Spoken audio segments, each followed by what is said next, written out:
Discuss today's topic. In today's session, we will be discussing about what do we mean by orthogonal projection and something related to perspective projection.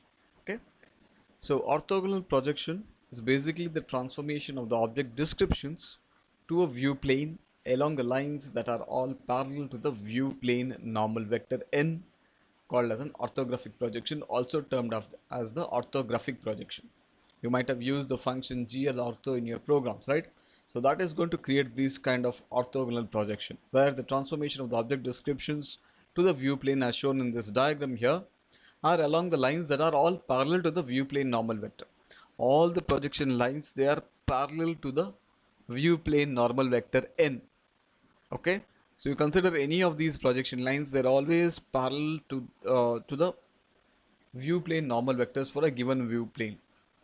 Now this orthogonal projection produces parallel projection transformation in which the projection lines are perpendicular to the view plane. As you can see, all the projection lines here, they are perpendicular to the view plane.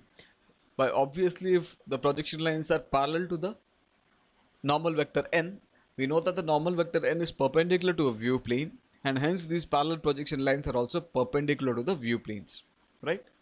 So whatever projection lines that we get in case of these orthogonal projections, they will be parallel to the surface normal vector n and perpendicular to the view plane.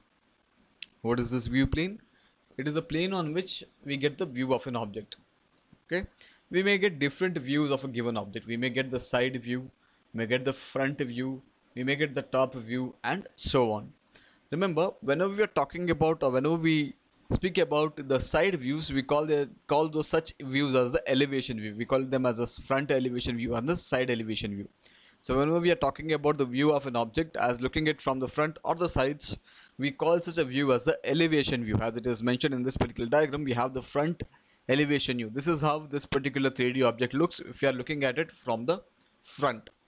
If the camera is placed in the front of this particular 3D object, this is how you get the front elevation view of that particular object. Similarly, if you are viewing this particular 3D object from the side, this is the side elevation view that we get. Now, if we are going to look at a given 3D object from the top, okay, now that view is called as a plan view. You might have seen the floor plan of the buildings and so on. There we are actually looking at the building structure from the top. We call such a view as a plan view. Top view of a given object is called as a plan view. So this is the top view of a given object here. We call the top view of a given object as the plan view. Okay, so this is the plan view here. The side views and the front views are called as the elevation views. Okay, so this is how this particular 3D object looks. If you're looking from the front, this is the front elevation view. This is how the 3D object looks if you're looking at it from the side for a given orthographic view. Similarly, from the top, this is how the given object looks like. From the top view, we have a nomenclature called as a plan view. So there are two types of views: elevation views, which correspond to the views for the side and the front views. From the top, if you are looking at a given 3D object, we call such a view as the plan view. That is about the basic about the orthographic projections. So orthographic projections are most often used to produce the front, the side, and the top views of a given object. Okay, now there is one more type of special type of orthographic projections called as the axonometric or isometric projections. So as you can see in these diagrams, so we are looking at these 3D objects in such a way that more than one face of a 3D object is visible. In this case, this is a cube here. At a glance, we can see three faces of a cube altogether. This is for one face, this is second face, and this is the third face. Such views are called as axonometric and isometric orthographic projections. Let us see what you mean by that. So we can also form orthogonal projections that display more than one face of a given 3D object. While compared to the previous diagram where every view gave us only one face of a given object, right? If you look at these diagrams here, so most of them gave us only one face of a given object. So if you want to display more than one face of a given 3D object using the orthographic projections, we call such views as axonometric orthographic projection. Axonometric orthographic projections here, where more than one face of a given 3D object is visible for a given orthographic projection. The most commonly used axonometric projection is the isometric projection, which is generated by aligning the projection plane so that the plane intersects each coordinate axis in which the object is defined. So that axis is called as a principal axis and at the same distance from the origin. So we can get these axonometric view, and the most common type of axonometric view we call it as the isometric projection. You might have used the term isometric projection in engineering drawing that is used in your computer aided design, where we can view more than one face of a given object. So the most commonly used axonometric projection is the isometric projection, which is generated by aligning the projection plane or the object itself so that the plane intersects each coordinate axis in which the object is defined. We place the object in such a way that the view plane intersects with the coordinate axis in which the object is defined. We call that particular axis as the principal axis, which is at the same distance from the origin. So that is about the axonometric view.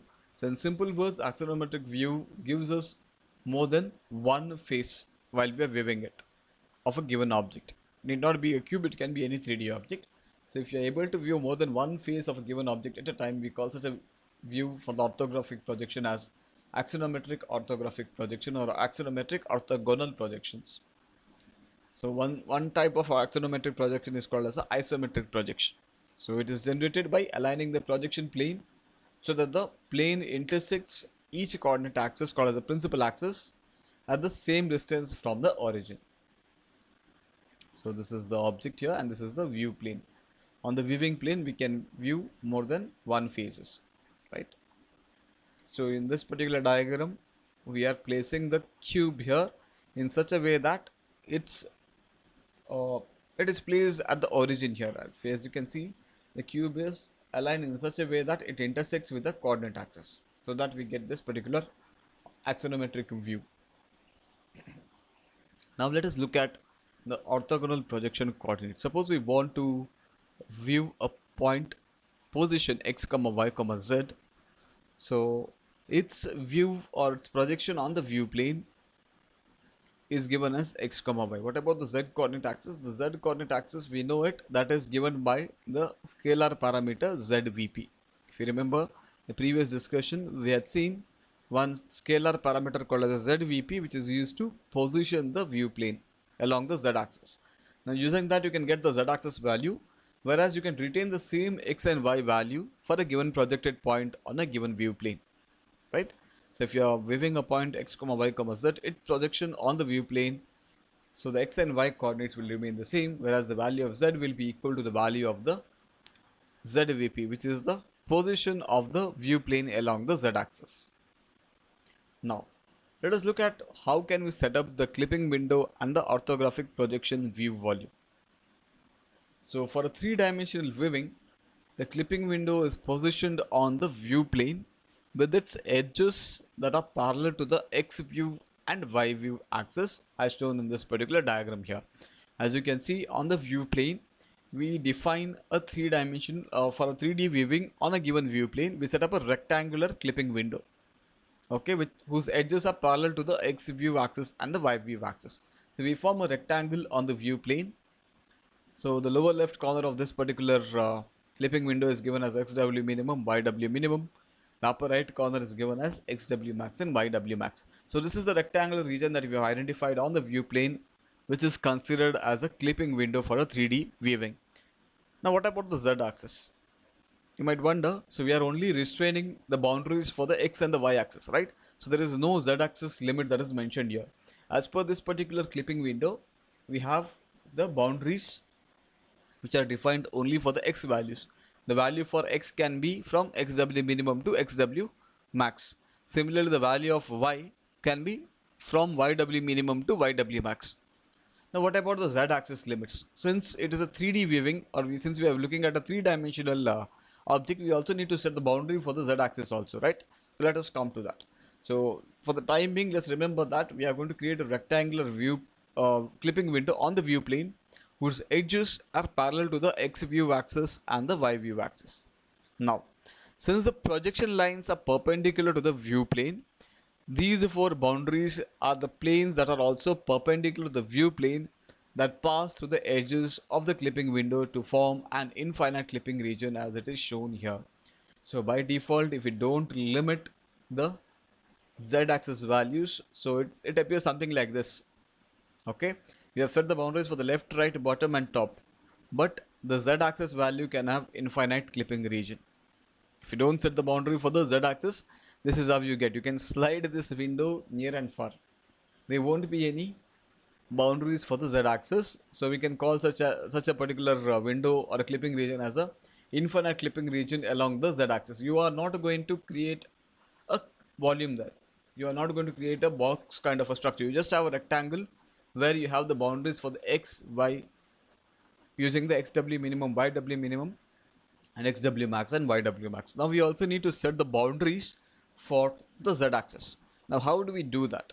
To do that, we need to define two planes. One plane is called as the near plane and one more plane is called as the far plane. Now this near plane and the far plane, this acts as the limits for the z-axis, or this acts as the bounding region within which we can place a 3D object. Now we don't have an infinite region. If you have defined this far plane and the near plane, this will be the boundaries for the z-axis as well. The near and the far plane allows us to exclude the objects that are in front of or behind the part of a scene that we want to display. So this near and the far plane along the z-axis allows us to exclude the objects that are in front of or behind the part of a scene that we want to display.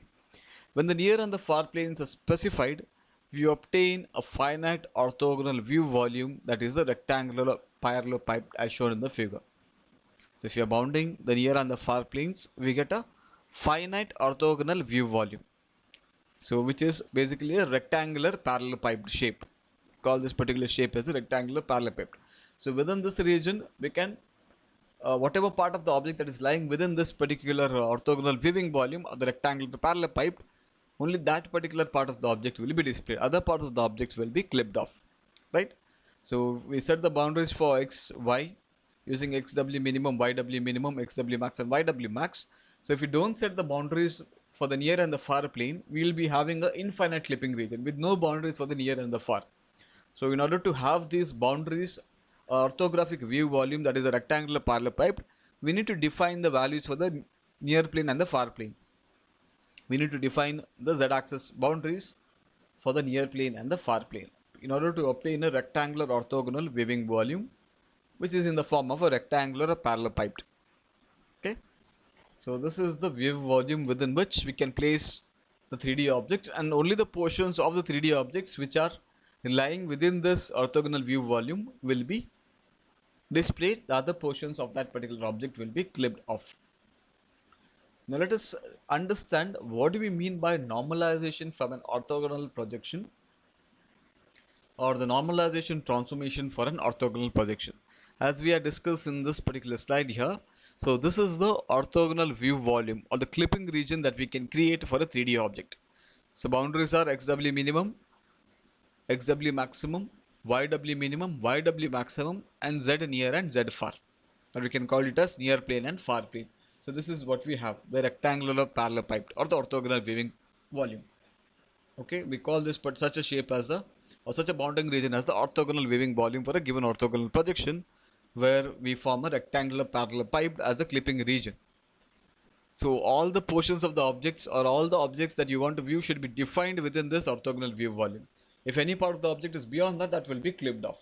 Now how do we transform, or how do we apply the transformation in order to normalize the coordinates in this orthogonal viewing volume? So remember students, the coordinates that are used to specify the values within this orthogonal view volume, we call it as the projection coordinates. On the view plane, the coordinates that we are going to view, that is called as the viewing coordinates. So here within the orthogonal view volume, whatever coordinates that we are going to use, we use the term as the projection coordinates. So these should be the boundaries for the projection coordinates. The minimum value should be xw minimum, yw minimum and the z near. The far away value or the maximum value that you can have is xw max, yw max and z far. So most of the time the normalization is done so that the values of these coordinates, the projection coordinates, are limited between -1 to +1. We form a symmetric cube whose origin is at the center of the cube. 0, 0, 0 will be exactly at the center of the cube, and the limits of the cube will be from -1 to +1 along all the three axes. So we need to convert this particular orthogonal view volume, a rectangular parallelepiped, to a unit cube, a symmetric cube, whose limits are -1, -1, -1, and +1, +1, and +1. Right? So that is a normalization transformation we need to perform. In order to perform the transformation, we will be using this particular matrix.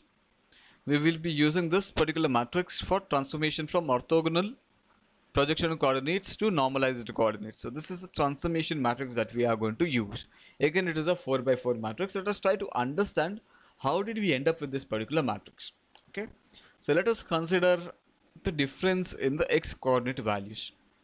Okay, so for the normalized view volume, the maximum x value x max is 1, x minimum is -1. So what is the difference between these two things, x max and x minimum? So 1 minus -1, right? So 1 minus -1. So what is the value you get? 1 minus -1. The value that you are going to get is 1 plus 1, that is equals to 2. That is what you have here. So difference of the x coordinate values on the normalized cube here, divided by the difference in the x coordinate values of the rectangular parallelepiped or the orthogonal view volume. What is the difference? It is xw max divided minus xw min. So the first element in this particular matrix is 1 minus -1, that is 2, divided by xw max minus xw min. Is that what you have here? So this is got by the expression 1 minus -1, which is 2, divided by the difference in the x extremes of the orthogonal view volume, which is xw max minus xw minimum. So we are not going to change the values for the y and z coordinates here, so that will be 0 and 0. Third, the last column, we are going to specify the ratio of the sum of the extremes divided by the difference of the extremes and its negation, right? So minus of xw max plus xw minimum divided by the differences xw max minus xw minimum. Similarly, the next row, so we are going to set the first element as 0 because this represents the x-axis. We already found the value for the x-axis. Now this row is pertaining to the y-axis. Again the same thing. So what is the extremity for the y-axis here? So it is 1 minus -1. Again it is going to give us the value of 2 divided by yw max minus yw min. So 1 minus -1, that is 2, divided by yw max minus yw min. Again we are not going to touch this value, we are going to retain as 0. Whereas the fourth element in this particular row, again the difference in the y coordinate values, or the ratio of the sum of the y coordinate values divided by the difference in the y coordinate values and its negation. So minus of yw max plus yw minimum divided by yw max minus yw minimum. So that is about the y coordinate transformation. Similarly, z coordinate transformation, 0, 0. Now here you can observe the denominator is, the numerator is -2. Why is that? Why is the numerator equals to -2? So here what we do is, whenever we are calculating the value for the difference in the z-axis, we start subtracting the far value from the near value. Okay. So in this case, what is the near value for the normalized cube? It is -1. What is the far value? That is +1. So -1, what is the value that you are going to get? The difference, it is equals to -2. That is what we have specified here. Remember, whenever we are calculating the distance between the z extremities, it's always the near value minus the far value. So in this case, the near value is -1 minus 1. So that is -2 divided by the difference in the extremities of the y-axis or the y coordinates for the orthogonal view volume, which is z near minus z far. Okay, that is what we have here, -2 divided by z near minus z far. For x and y, it was x max minus x minimum, yw max minus yw minimum. It was the same for this normalized cube also, but when it comes to the z axis, it's always the reverse direction. It is z near minus z far. So minus 1 divided by z near minus z far. So that is what we get. The this is the value that we need to, ratio that we need to consider to transform the z coordinate values. And here again it is z near plus z far divided by z near minus z far. So z near minus z far divided by z near plus z far divided by z near minus z far. Again we know it's a negative by negative, so we get a positive value.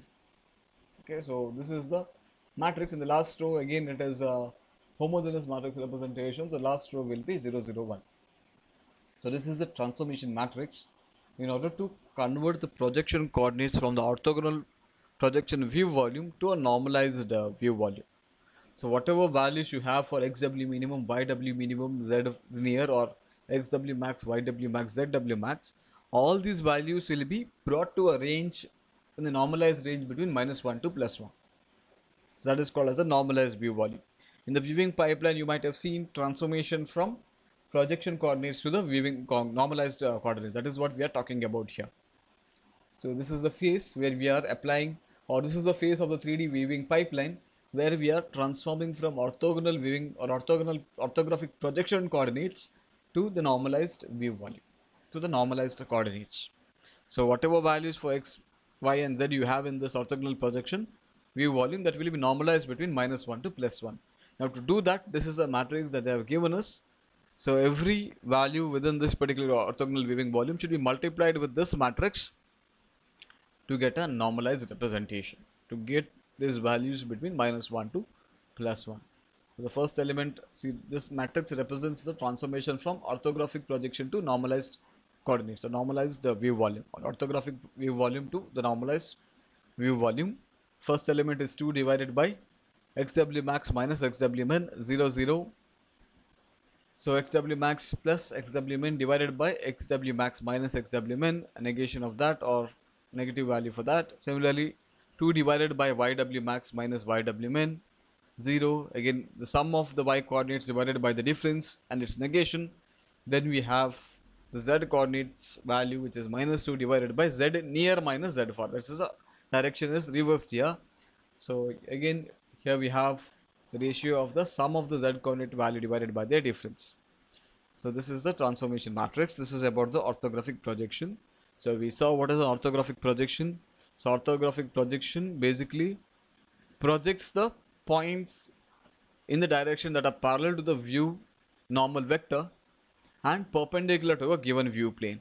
So we can get different views using this orthographic projection. We can get the front and the side views. We call such views as the elevation view, and the top view that we get, we call it as a plan view. We also saw what do you mean by axonometric orthographic projection. So it's orthographic projection where we can view more than one face of a given 3D object.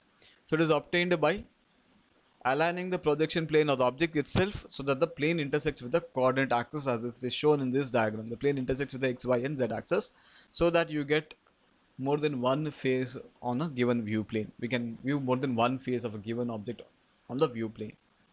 So then we discuss about the orthographic projection coordinates. A point position x, y, z is projected onto the view plane as x, y. Z axis value will be equal to the zvp of the view plane. The position of the view plane itself is going to give us the value for the zvp. Then we discuss the clipping window for the orthographic projection where we are going to create a rectangular clipping region on the view plane. Okay, so by setting the boundaries for the x, y, this clipping window boundaries will be parallel to the x-axis and the y-axis of the viewing coordinates. Now if we just have these x and y boundaries, so it results in an infinite clipping region. There will not be any bound for the z-axis value. So if you want to have the boundaries for the z-axis value, we need to define two planes. What are these two planes? The near plane and the far plane. We need to assign the value of a z coordinate for the near plane and one more z coordinate value for the far plane. Only once we have defined these near and the far plane, we obtain a finite orthogonal viewing volume, which is in the form of a rectangular parallelepiped. Okay, so if you want to say that you are going to create an orthogonal projection view volume, we need to define this near and the far planes as well. Okay, so what is the OpenGL function to define this orthogonal viewing volume? In the lab we have used the function glortho. It accepted how many parameters? It accepted 6 parameters. What were the 6 parameters? The value of left, the value of right, the value of bottom, the value of top, and the value of near, and the value of far. LRBT, NF. These were the 6 parameters that were defined for creating a orthogonal weaving volume using the function GL_ortho. Right? So left, right give us the values or the boundaries for the XW minimum and XW maximum. Bottom and top will give us the boundaries for YW minimum and YW maximum. N and F will give us the value for the near and far, or the near and far values is going to give us the value for the near plane and the far plane values. So we are going to create an area which is in the form of a rectangular parallelepiped, which is the orthogonal weaving volume, and only the parts of the 3D object which are lying within this rectangular weaving volume can be viewed. Other parts will be clipped. Now whatever projection coordinates that we have within this rectangular weaving volume or the orthographic projection weaving volume should be normalized to a normalized view volume within a range of -1 to +1. For that we will be using a symmetric cube whose boundaries range from -1 to +1. In order to normalize, or in order to apply the transformation for the orthogonal projection view volume coordinates to the normalized view coordinates, we need to use this particular transformation matrix. Okay, the transformation matrix M for transformation from orthographic projection or orthographic view volume to normalized view volume is given by this particular 4 by 4 transformation matrix.